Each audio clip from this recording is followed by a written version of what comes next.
It's Feb, magandang araw. So, sino-sino nga ba yung mga qualified na makakatanggap ng 12K na ayuda ng Uplift Assistance Program? Sa video na to, panoorin nyo para makita nyo or malaman nyo kung qualified kayo. Ang sabi kasi ng SSS, dapat member ka or active member ka ng SSS at kasali ka dun sa CBMS ng PSA noong 2024. Ang iyong monthly salary credit dapat ay mas mababa sa 20,000. So, dapat kasali ang mga minimum wage dyan, di ba? And dapat meron kang disbursement account na enrolled as of April 30, 2026. So, ito yung, kunwari, pag naglo-loan ka guys, kapag naglo-loan tayo ng SSS, meron silang mga UB Bank or yung mga in-enroll nyo na doon nila ihuhulog yung pera nyo or yung niloan natin, ganon. So, doon nila ihuhulog daw yung ayuda na 2K per month hanggang December. So, kung qualified ka, ay automatic yan na i-deposit sa account mo. Paano mo malalaman? Magno-notify sila doon sa my SSS portal mo or sa email mo na nakaka-register sa kanila.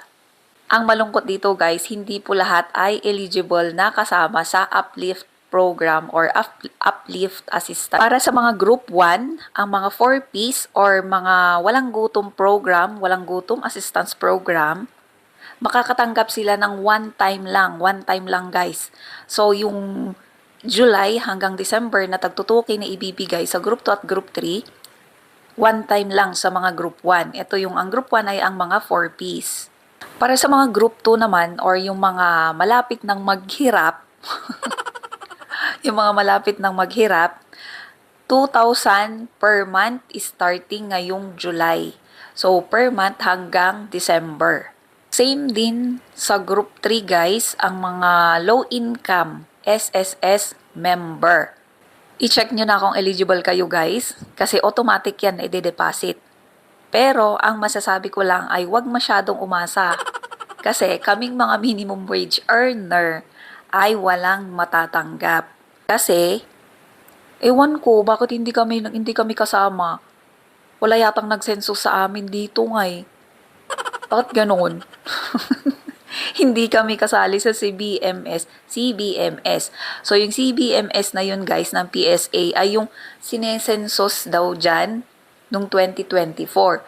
So, tinignan ko yung sa amin, wala namang 2024, 2020 pa. 2015, 2018, tsaka 2020.